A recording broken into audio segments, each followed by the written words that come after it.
ಬೊಂಬಾಟ್ ಕಿಚನ್ಗೆ ಎಲ್ಲರಿಗೂ ಸ್ವಾಗತ. ಮನೆಯಲ್ಲಿ ಗರಿಗರಿಯಾಗಿ 15-20 ದಿನ ಇಟ್ಟು ತಿನ್ಬೋದಾದಂಥ ಬಾದಾಮ್ ಪುರಿನ ಸಿಂಪಲ್ಲಾಗಿ ಹೇಗೆ ಮಾಡ್ಬೋದು ಅಂತ ಹೇಳ್ತಾ ಇದ್ದೀನಿ.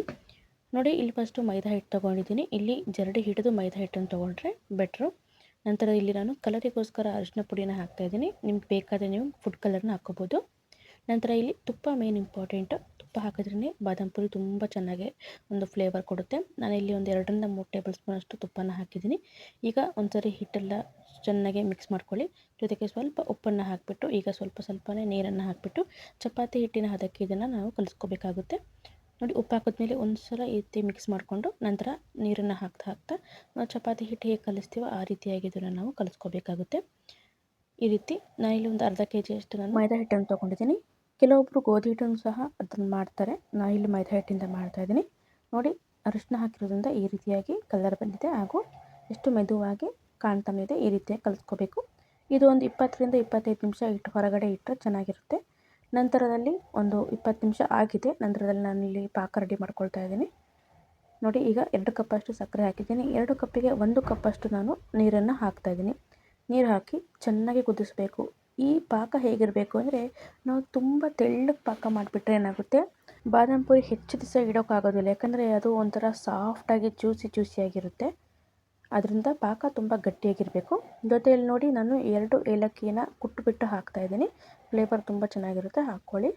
ನಂತರ ಇದು ಫುಲ್ ಬಬಲ್ಸ್ ಬಂದು ಗಟ್ಟಿಯಾಗಿ ಪಾಕ ಆಗಬೇಕು. ನಾನು 1 ಎಳೆ 2 ಎಳೆ ಪಾಕ ಅಂತ ಹೇಳ್ತಾ ಇಲ್ಲ, ಇಲ್ಲಿ ತುಂಬ ಗಟ್ಟಿಯಾಗಿ. ಯಾಕಂದರೆ ನಾವು ಬಾದಾಮ್ ಪುರಿ ಅಂದರೆ ಕರೆದ್ಬಿಟ್ಟು ನಾವಿಲ್ಲಿ ಸಕ್ಕರೆ ಪಾಕದಲ್ಲಿ ಹಾಕಿದರೆ ಮೇಲುಗಡೆ ಕೋಟಿಂಗ್ ತುಂಬ ಚೆನ್ನಾಗಿ ಕೊಡಬೇಕು. ಅದು ಮೇನ್ ಇಂಪಾರ್ಟೆಂಟ್ ಇದಕ್ಕೆ. ಹಾಗೆ ಪಕ್ಕದ ಒಂದು ಬಾಣಲೆಯಲ್ಲಿ ಎಣ್ಣೆ ಕೂಡ ಬಿಸಿ ಮಾಡೋಕ್ಕೆ ಇಡ್ತಾಯಿದ್ದೀನಿ.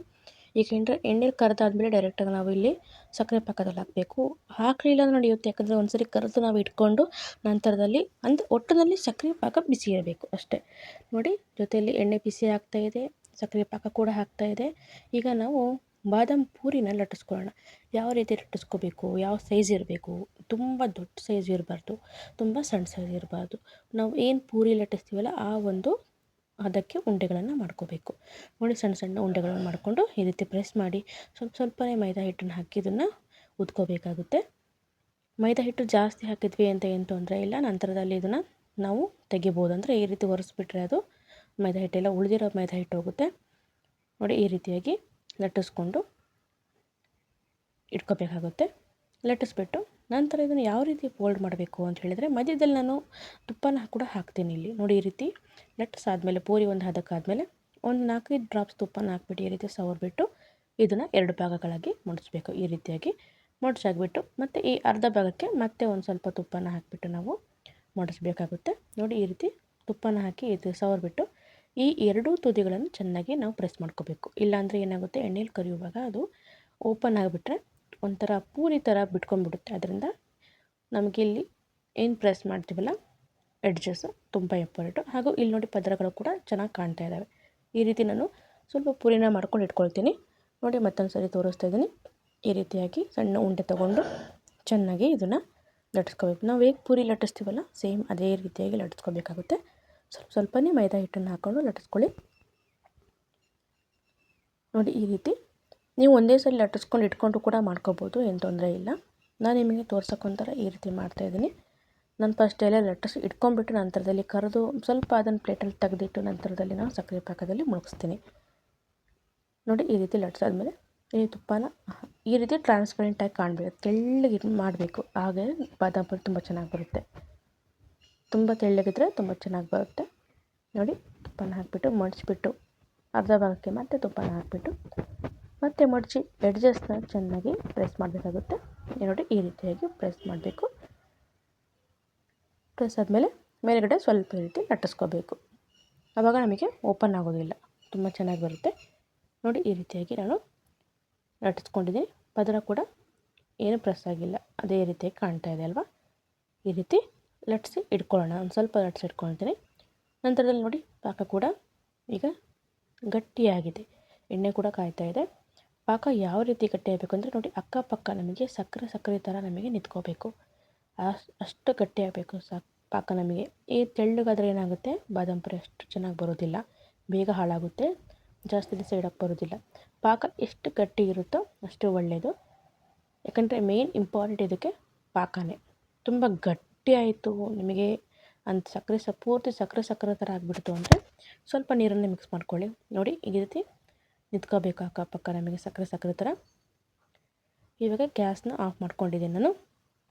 ನಿಮಗೆ ತೋರಿಸಿ ನೋಡಿ, ಈ ರೀತಿ ಮುಟ್ಟಿದ್ರೂ ನಮಗೆ ಅಂಟು ಬರೋದಿಲ್ಲ. ಒಂಥರ ಸಕ್ಕರೆ ಥರನೇ ಬರುತ್ತೆ. ಈ ರೀತಿ ನಾವು ರೌಂಡ್ ಮಾಡಿದ್ರು ಸಕ್ಕರೆ ಥರ ಬರುತ್ತೆ. ಈ ರೀತಿಯಾಗಿ ಇರಬೇಕು. ಯಾಕಂದರೆ ನಾವು ಬಾದಾಮ್ ಪುರಿ ಮುಳುಗಿಸ್ತಾ ಇರ್ಬೋದು. ಮೇಲ್ಗಡೆ ಕೋಟಿಂಗ್ ತುಂಬ ಚೆನ್ನಾಗಿ ಕೊಡುತ್ತೆ. ಅಂದರೆ ಬಾದಾಮ್ ಪುರಿ ಹೊರಗಡೆ ಲೇಯರ್ ಏನಿರುತ್ತವಲ್ಲ, ಹೊರಗಡೆ ಇರುತ್ತಲ್ಲ, ತುಂಬ ಚೆನ್ನಾಗಿ ಕೋಟಿಂಗ್ ಕೊಡುತ್ತೆ. ನಾವು ಸಕ್ಕರೆ ಪಾಕದಿಂದ ತೆಗೆದು ಕೆಳಗೆ ಇಟ್ಕೊಳ್ಳೆ ಒಂದು 5 ನಿಮಿಷಕ್ಕೆ ಅದು ಪೂರ್ತಿ ಕ್ರಿಸ್ಪಿಯಾಗಿ ಒಂಥರ ಗಟ್ಟಿಯಾಗಿಬಿಡುತ್ತೆ. ನಿಮಗೆ ಕರುಮ್ ಅಂತ ಸೌಂಡ್ ಬರುತ್ತೆ. ಬೇಕಾದರೆ ಮಾಡಿ ನೋಡ್ಕೊಳ್ಳಿ ನೀವು. ನೋಡಿ ಎಣ್ಣೆ ಕಾದಿದೆ. ಎಣ್ಣೆ ಕಾದಾದ್ಮೇಲೆ ನಾನು ಪೂರಿನ ಎಣ್ಣೆಯಲ್ಲಿ ಬಿಡ್ತಾಯಿದ್ದೀನಿ. ನಾನು ಫಸ್ಟಿಗೆ ನಿಮಗೆ ಈ ರೀತಿ ಪೂರಿನ ಒಂದೇ ಒಂದು ಈ ರೀತಿ ಹಾಕಿಬಿಟ್ಟು ನಿಮಗೆ ಪಾಕದಲ್ಲಿ ಮುಳುಗಿಸ್ಬಿಟ್ಟು ತೋರಿಸ್ತೀನಿ. ಬಟ್ ನಾನು ಈ ರೀತಿ ಒಂದೊಂದೇ ಬಿಟ್ಕೊಳೋದಿಲ್ಲ. ಯಾಕಂದರೆ ಎಲ್ಲ ಪೂರಿನ ಒಂದ್ಸರಿ ಕರೆದಿಟ್ಕೊಂಡು ನಂತರ ನಿಮಗೆ ಸಕ್ಕರೆ ಪಾಕ ತಣ್ಣಗಾಯಿತು ಅಂದರೆ ಸ್ವಲ್ಪ ಬಿಸಿ ಮಾಡಿಕೊಂಡು ಸಕ್ಕರೆ ಪಾಕದಲ್ಲಿ ಅದ್ತೀನಿ ನಾನು. ನೋಡಿ ಈ ರೀತಿ. ಮತ್ತು ಇಲ್ಲಿ ಪೂರಿ ನಾವು ಇಲ್ಲಿ ಕರಿಯೋದು ತುಂಬ ಇಂಪಾರ್ಟೆಂಟ್ ಆಗುತ್ತೆ. ಯಾಕಂದರೆ ಚೆನ್ನಾಗಿ ಬೇಯಬೇಕು ಒಳಗಡೆ ಒಂದು ಪದರಗಳೆಲ್ಲ. ಆದ್ದರಿಂದ ಸ್ವಲ್ಪ ಇಲ್ಲಿ ಪೇಷನ್ಸ್ ಬೇಕಾಗುತ್ತೆ ನಿಮಗೆ ಕರಿಯುವಾಗ. ಗೋಲ್ಡನ್ ಬ್ರೌನ್ ಕಲರ್ ಬರಬೇಕು ನಮಗೆ, ಅಲ್ಲಿವರೆಗೂ ನಾವು ಇದನ್ನು ಕರಿಬೇಕಾಗುತ್ತೆ. ಯಾಕಂದರೆ ಒಳಗಡೆ ಎಲ್ಲ ಸಾಫ್ಟ್ ಇದ್ಬಿಟ್ರೆ ನಮ್ಮದು ಏನಾಗುತ್ತೆ ಅಂದರೆ ಮೇಲುಗಡೆ ನಾವು ಪಾಕ ಎದ್ದಿದ್ರೂ ಕೂಡ ಒಳಗಡೆ ಒಂಥರ ಸಾಫ್ಟ್ ಇದ್ಬಿಡುತ್ತೆ, ಜಾಸ್ತಿ ದಿನ ಉಳಿದಿಲ್ಲ, ಕೆಡೋ ಚಾನ್ಸಸ್ ಇರುತ್ತೆ. ಅದರಿಂದ ತುಂಬ ನಿಧಾನವಾಗಿ ಮಾಡಬೇಕಾಗುತ್ತೆ. ನೋಡಿ ಈ ರೀತಿ ಪೂರಿಗಳನ್ನು ಮಾಡಿಬಿಟ್ಟು ಸ್ವಲ್ಪ ಎಣ್ಣೆನ ತೆಗೆದುಬಿಟ್ಟು ಇಲ್ಲ ಡೈರೆಕ್ಟಾಗಿ ನೀವು ಎಣ್ಣೆಯಲ್ಲಿ ಕೂಡ ಹಾಕ್ಕೋಬೋದು. ಈ ರೀತಿ ನೋಡಿ, ಜಾಸ್ತಿ ಅದರಲ್ಲಿ ಬಿಡಬೇಕು ಅಂತಿಲ್ಲ. ಈ ರೀತಿ ಹಿಂದೆ ಮುಂದೆ 2 ಸರಿ ಅದ್ಬಿಟ್ಟು ಒಂದು ಜಾಲರಿ ತೊಗೊಂಡು ನೀವು ಜಾಲರಿ ಮೇಲೆ ಇಟ್ಟರೆ ಉಳಿದಿರುವಂಥ ಸಕ್ಕರೆ ಪಾಕ ಏನಿರುತ್ತೆ ಎಲ್ಲ ಇಳಿದು ಕೆಳಗಡೆ ಹೋಗುತ್ತೆ. ಆವಾಗ ನಿಮಗೆ ಜ್ಯೂಸಿ ಅನಿಸೋದಿಲ್ಲ, ಕ್ರಿಸ್ಪಿಯಾಗಿ ತುಂಬ ಚೆನ್ನಾಗಿ ಬರುತ್ತೆ. ನೋಡಿ ಇದೇ ರೀತಿಯಾಗಿ ನಾವು ಎಲ್ಲ ಪೂರಿಗಳನ್ನು ಬಿಟ್ಕೊಂಡು ಮಾಡ್ಕೋಬೇಕಾಗುತ್ತೆ. ನಾನು ಸಣ್ಣ ಒಂದು ಬಾಣಲಿ ತೊಗೊಂಡಿದ್ದೀನಿ. ದೊಡ್ಡ ಬಾಣಲಿ ಇತ್ತು ಅಂದರೆ ಒಂದೊಂದು ಸರಿ 4-5 ನೀವು ಬಿಟ್ಕೋಬೋದು. ನೋಡಿ ಈ ರೀತಿಯಾಗಿ ಪೂರಿನ ಕರ್ಕೋಬೇಕಾಗುತ್ತೆ.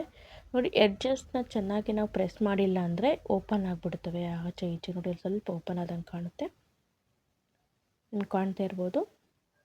ಬಟ್ ಪದರಗಳಂತೂ ತುಂಬ ಚೆನ್ನಾಗಿ ಬರ್ತವೆ ಒಳಗಡೆ ಅಂತೂ. ನೋಡಿರ್ಬೋದು, ಕಾಣ್ತಾ ಇದೆ ನಿಮಗೆ ಆಲ್ರೆಡಿ. ತುಂಬ ಚೆನ್ನಾಗಿ ಲೇಯರ್ಗಳು ಬರ್ತವೆ. ಈ ರೀತಿಯಾಗಿ ನಾವು ಒಳಗಡೆ ತುಪ್ಪ ಸವರಿರ್ತೀವಲ್ವ, ಅದರಿಂದ ಚೆನ್ನಾಗಿ ಉಬ್ಬಿ ಬರುತ್ತೆ. ನೋಡಿ ನಾನು ವೀಡಿಯೋನ ಸ್ವಲ್ಪ ಫಾಸ್ಟ್ ಮಾಡಿ ತೋರಿಸ್ತಾ ಇದ್ದೀನಿ. ನೋಡಿ ಕಲರ್ ಕೂಡ ನೋಡಿ ಯಾವ ರೀತಿಯಾಗಿ ಚೇಂಜ್ ಆಗಿದೆ.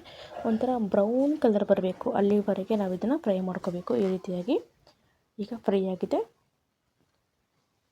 ಈಗ ಒಂದು ಪ್ಲೇಟಲ್ಲಿ ತೆಗೆದಿಟ್ಕೊಂಡು ಕೂಡ ನೀವು ಮಾಡ್ಕೋಬೋದು. ಎಣ್ಣೆನ ಈ ಥರ ಸವರ್ಬಿಟ್ಟು ನೋಡಿ ಈ ರೀತಿಯಾಗಿ ನಾನು ಪ್ಲೇಟಲ್ಲೇ ತೆಗೆದಿಟ್ಕೊಳ್ತೀನಿ. ಬಟ್ ನಿಮಗೆ ತೋರಿಸ್ತಾ ಇದ್ದೀನಿ ನೋಡಿ, ಈ ರೀತಿ 2 ಥರ ನೀವು ಮಾಡ್ಕೋಬೋದು. ನಿಮಗೆ ಟೈಮ್ ಹೇಗೆ ಅಡ್ಜಸ್ಟ್ ಆಗುತ್ತೆ ಹಾಗೆ. ಬರ್ತಾ ಸಕ್ಕರೆ ಪಾಕ ಸ್ವಲ್ಪ ಗಟ್ಟಿ ಆಗ್ತಾ ಹೋಗುತ್ತೆ. ತುಂಬ ಗಟ್ಟಿ ಆಯಿತು ಅಂತ ಸ್ವಲ್ಪ ನೀರನ್ನು ಮಿಕ್ಸ್ ಮಾಡಿಕೊಂಡು ಮತ್ತೆ ಬಿಸಿ ಮಾಡ್ಕೊಳ್ಳಿ. ನೋಡಿ ಈ ರೀತಿ ಪೂರಿನ ಹಾಕಿಬಿಟ್ಟು ಹಿಂದೆ ಮುಂದೆ ಸಕ್ಕರೆ ಪಾಕ ಚೆನ್ನಾಗಿ ತಾಗಿದೆ ಅಂದಮೇಲೆ ತೆಗೆದು ಒಂದು ಜಾಲರಿ ಪ್ಲೇಟಲ್ಲಿ ಇದನ್ನು ಇಟ್ಕೋಬೋದು. ಈ ರೀತಿ ಇಟ್ಕೋಬೇಕು. ನೋಡಿ ಎಲ್ಲ ಪೂರಿನೂ ಈ ರೀತಿ ಮಾಡ್ಕೋಬೇಕು. ಎಕ್ಸ್ಟ್ರಾ ಏನು ಪಾಕ ಅದರಲ್ಲಿ ಅಂಟ್ಕೊಂಡಿರುತ್ತೆ ಅದೆಲ್ಲ ಕೆಳಗಡೆ ಇಳಿದೋಗುತ್ತೆ. ಈ ರೀತಿಯಾಗಿ ಮಾಡ್ಕೊಳ್ಳೋಣ. ನೋಡಿ ನಾನು ಪೂರಿನ ಈ ರೀತಿ ಲಟ್ಸಿ ಇಟ್ಕೊಂಡಿದ್ದೀನಿ. ನೋಡಿ ನಂತರದಲ್ಲಿ ಪಾಕ ನೋಡಿ ನಿಮಗೆ ಹತ್ತಿರದಿಂದ ತೋರಿಸ್ತೀನಿ. ನೋಡಿ ಈ ರೀತಿಯಾಗಿ ಗಟ್ಟಿಯಾಗಿರಬೇಕು ಮತ್ತು ಬಿಸಿ ಇರಬೇಕು ಒಟ್ಟರಲ್ಲಿ. ನೋಡಿ ಈ ರೀತಿ ನಾನು ಕರೆದು ಕೂಡ ಇಟ್ಕೊಂಡಿದ್ದೀನಿ. ಸ್ವಲ್ಪ ಕರೆದಾದ್ಮೇಲೆ ತೆಗೆದುಬಿಟ್ಟು ಪಾಕದಲ್ಲಿ ಹಿಂದೆ ಮುಂದೆ ಅದ್ಬಿಟ್ಟು ತೆಗೆದುಬಿಟ್ಟು ಇದೇ ಜಾಲರಿಯಲ್ಲಿ ಇಡ್ತಾ ಹೋದರೆ ನಮಗೆ ಗರಿಗರಿಯಾದ ಬಾದಾಮ್ ಪುರಿ ರೆಡಿಯಾಗುತ್ತೆ. ಈ ರೀತಿಯಾಗಿ ನಾವು ಎಲ್ಲನೂ ಮಾಡ್ಕೊಂಬರ್ಬೋದು. ನೋಡಿ ಎಲ್ಲ ಪೂರಿನೂ ಈ ರೀತಿ ಮಾಡ್ಕೊಂಬಂದಿದ್ದೀನಿ. ನೋಡಿ ಯಾವ ರೀತಿಯಾಗಿ ಗಟ್ಟಿಯಾಗಿ ಕಾಣ್ತಾ ಇದೆ. ಅಂದರೆ ನಾವು ಸ್ಟೋರ್ ಮಾಡ್ಬೋದು, ಒಂದು 15ರಿಂದ 20 ದಿವಸ ಇದನ್ನು ಆರಾಮಾಗಿ ಸ್ಟೋರ್ ಮಾಡ್ಬೋದು. ನೋಡಿ ಈ ರೀತಿ ಕುಟ್ಟಿದ್ರು ಕೂಡ ಅದು ಏನು ಮುರಿತಾ ಇಲ್ಲ. ಈ ರೀತಿ ನೋಡಿ ಎಷ್ಟು ಬಾದಾಮ್ ಪುರಿನ ಮಾಡ್ಕೊಂಡಿದ್ದೀನಿ. ಅದು ಸ್ವಲ್ಪ ಟೈಮ್ ಬೇಕಾಗುತ್ತೆ ಮಾಡೋಕ್ಕೆ.